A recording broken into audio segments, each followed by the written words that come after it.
Hello everyone, welcome back to our channel. So आज हम पढ़ने वाले हैं क्लास 10th की ट्रिग्नोमेट्री। तो यहाँ पे इसमें ट्रिग्नोमेट्री क्या है, ये आपके लिए बिल्कुल नया चैप्टर है और ये सब बच्चों को, मैक्सिमम बच्चों को, 90% बच्चों को बहुत ज़्यादा हार्ड लगता है। क्योंकि इस तरह की मैथमेटिक्स आपने कभी पहले पढ़ी नहीं है। तो मैं आपको बताता हूँ ये कैसे होता है। तो सबसे पहले सपोज करो एक राइट एंगल ट्रायंगल है।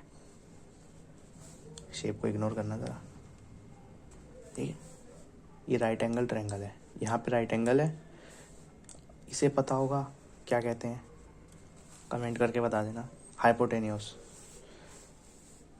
ठीक है। और ये लेट से आपने एंगल लेट कर लिया थीटा। अब आपको थीटा नहीं पता होगा क्या होता है थीटा। इसको बनाना सीख लेना ऐसे, ठीक है। ये थीटा जो होता है ये कुछ भी नहीं है, ये खाली एक वैल्यू है जो आप लेट कर लेते हो, ठीक है। जैसे आप ए लेट करते हो, बी लेट कर लेते हो। 11th में आओगे तो इन सबको अल्फ़ा, ऐसे बीटा, ठीक है, ऐसे ऐसे लेट करना पड़ेगा। आपको ऐसी वैल्यू मिलेंगी। साइंस में आपको एक ऐसा लेटर मिलेगा ओम, से ओम कहते हैं। ये वाला ओम नहीं, ये वाला, इसे ओम कहते हैं, ठीक है। चलो, ये वेरिएबल है, आप इसको वेरिएबल समझें, ठीक है। अच्छा, अब बात आती है हम परपेंडिकुलर किसे माने और बेस किसे माने। तो याद रखना, ये बहुत इंपॉर्टेंट बात है कि एंगल के सामने वाली लाइन को हमेशा क्या कहेंगे, परपेंडिकुलर, ठीक है। और जो बची ये हो गई हमारा बेस, ठीक है। ये हो गया हमारा परपेंडिकुलर, ये हो गया हमारा परपेंडिकुलर। अगर हमारा एंगल ये होता, ये दूसरा थीटा है, ठीक है। तो अगर हमारा एंगल ये लेते हम, तो हमारे लिए परपेंडिकुलर ये होता और बेस फिर ये होता, ठीक है। चलो, अब हम इसी को लेट करते हैं, ठीक। तो अब ट्रिग्नोमेट्रिक रेशियोज क्या होते हैं। साइन थीटा, कुछ बच्चे आलस करते हैं थीटा लिखने का, लेकिन लिखना चाहिए, ज़रूरी है। Sine, cos, tan, cosec, sec and cot, ठीक है। अब आपको एक बात बताता हूँ, ये एक निमोनिक है याद करने का। इनकी वैल्यू, ये होते क्या हैं, ये कुछ नहीं है, ये रेशियोज़ हैं। क्या है ये, रेशियोज़ हैं। कोई परपेंडिकुलर बेस की, कोई बेस और हाइपोटेनस की, कोई परपेंडिकुलर और हाइपोटेनस की, कोई हाइपोटेनस परपेंडिकुलर की, कोई हाइपोटेनस बेस की, कोई बेस और परपेंडिकुलर की, ऐसे करके रेशियोज़ हैं, ठीक है। तो अब मैं आपको बताता हूँ साइन थीटा क्या होता है। साइन थीटा होता है, हाँ मैंने निमोनिक की बात करी थी, वो मैं आपको ये पढ़ाने के बाद बताऊँगा। तो साइन थीटा क्या होता है, साइन थीटा होता है परपेंडिकुलर अपॉन में हाइपोटेनस। ये लेट से ये आपका ए बी सी, तो यहाँ पे जो ए बी है क्या है, ए बी आपका परपेंडिकुलर है और ए सी आपका हाइपोटेनस है, ठीक है। कोस थीटा, थीटा ये वाला ना, कोस थीटा। आप जल्दी बोलो, कमेंट करके बताओ क्या होगा। मैं लिख देता हूँ, बेस अपॉन में हाइपोटेनस। कमेंट करके बताना क्या वैल्यू आएगी ये। फिर टेंजेंट, ये होता है परपेंडिकुलर अपॉन में base. Perpendicular A B B C, ठीक है। ऐसे ही अगला क्या आएगा, कोसेक थीटा। कोसेक थीटा होता है हाइपोटेनस अपॉन में परपेंडिकुलर,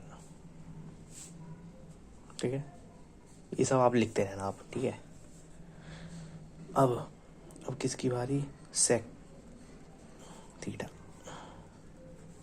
सेक थीटा होता है हाइपोटेनस अपॉन में बेस, और फिर वहीं साइड में लिख देता हूँ कोट थीटा। ये होता है बेस अपॉन में परपेंडिकुलर। अच्छा, आपने कुछ बात नोटिस करी? साइन थीटा क्या है? पी अपॉन में एच, और कोसेक क्या है? एच अपॉन में पी।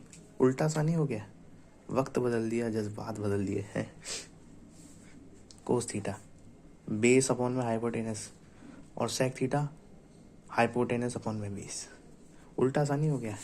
चलो, अब मैं एक निमोनिक की बात कर रहा था।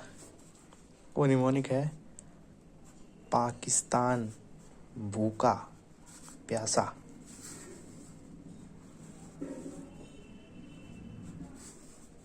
हिंदुस्तान हरा भरा। ठीक, पाकिस्तान भूखा प्यासा, हिंदुस्तान हरा भरा। या फिर ऐसे भी है, पंडित बद्री प्रसाद हर हर बोले। या फिर पापा बीड़ी पियोगे, हाँ हाँ बेटा। ये कुछ भी 3-4 हैं, याद कर लेना कोई भी। वैसे लास्ट में जब आप बोर्ड के एग्ज़ाम तक पहुंच जाते हो तो आपको ये सब याद करने की, निमोनिक याद करने की ज़रूरत नहीं पड़ती, आपको अपने आप ही याद हो जाते हैं। अब ये मुश्किल लगेंगे लेकिन आसान है बहुत। ट्रिग्नोमेट्री आसान है यार 10th की। 11th-12th की हाँ थोड़ा कह सकते हैं फॉर्मूले बढ़ जाते हैं। चलो, sine cos theta, tangent cosec sec cot. देखो साइन थीटा क्या होता है, यहाँ पे पढ़ा था हमने, पी अपॉन में एच, पी अपॉन में एच। कोस थीटा क्या होता है? बेस अपॉन में हाइपोटेनस, बी अपॉन में एच। यहाँ से देखना, अभी पहले यहाँ से देखना, यहाँ से देखना, ठीक है, यहाँ से देखना, यहाँ से साइन थीटा कोस थीटा, ठीक है। अब बारी आती है टेंजेंट की, पी अपॉन में बी, तो ये भी क्या है? टेन पी अपॉन में बी। फिर बारी आती है किसकी? कोसेक की। कोसेक एच अपॉन में पी। अब नीचे से ऊपर देखना, यूं, एच अपॉन में पी, ठीक है। फिर अब सेक देखा था हमने एच अपॉन में बी, तो इधर से क्या है? एच अपॉन में बी। मैंने बोला ना नीचे से ऊपर देखना, यहाँ से देखते हो तो ऊपर से नीचे, और यहाँ से देखते हो तो नीचे से ऊपर, ठीक है, याद रखना है। और वही कोट क्या देखा? कोट आया हमारा बी अपॉन में पी, ठीक है। हाँ, टेंजेंट मैंने बताया नहीं बताया, तो फिर से बता देता हूँ। टेंजेंट क्या होता है? परपेंडिकुलर अपॉन में बेस, तो टेंजेंट क्या आया? पी अपॉन में बी, ठीक है। चलो, अब ये आपको समझ में आ गया होगा, आई होप। अब चलो बात करते हैं फॉर्मूलों की।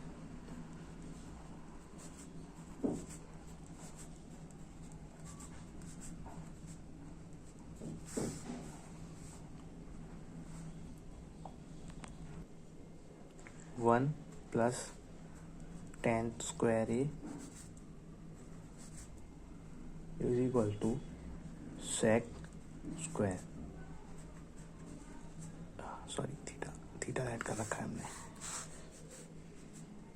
Cot square theta plus 1 is equal to cosec square theta, ठीक है। ये फॉर्मूले जो हैं ये बहुत ज़्यादा इम्पोर्टेंट है, ये आपको प्रूव दैट वाले क्वेश्चनों में हेल्प करते हैं। इनका काम तो स्टार्टिंग में ही है, बस 1-2 एक्सरसाइज है बस। बाकी ये जो है ना, ये बहुत इम्पोर्टेंट है, समझ लो पूरा बेस है। ये आपको चैप्टर नंबर 9 जो है ना, आपका अगला चैप्टर जो है, ये उसमें काम आते हैं। और ये आपको मेन ट्रिग्नोमेट्री यानी चैप्टर नंबर 8, इसमें जो सवाल आता है मेनली इन्हीं 3 फार्मूलों से सॉल्व होगा। तो ये फार्मूले बहुत ज़्यादा इम्पोर्टेंट है, आप इनको टैटू बनवा लो जी। दिल, दिमाग, तन, बदन, हर जगह यही याद करते रहो, क्योंकि ये बहुत ज़्यादा इम्पोर्टेंट है। ये आपको अभी नहीं, आगे तक काम आएगा। ठीक है, तो ये आपका चैप्टर ओवर हो गया है। हाँ, मैं एक बात बताऊँ, मैंने ट्रिग्नोमेट्रिक रेशियोज नहीं बताई।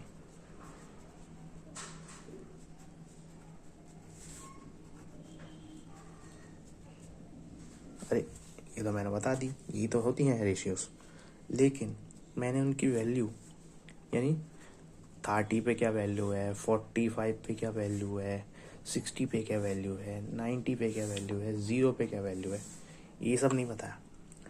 ये सब मैं पहले ही बता चुका हूँ। एक वीडियो होगी, आप मेरे चैनल पे जाके देखना, आपको वीडियो मिल जाएगी। बहुत बहुत सरल भाषा में ट्रिक के साथ मैंने बताया है, आप वो जाके देखना, आपको बहुत अच्छे से समझ आएगा। ठीक है, हाँ, इसका एक और पार्ट लाऊंगा जिसमें इंपॉर्टेंट क्वेश्चन और जो थोड़ी बहुत चीज़ें छोटी मोटी चीज़ें रह गई हैं वो बता दूँ। ठीक है, थैंक यू।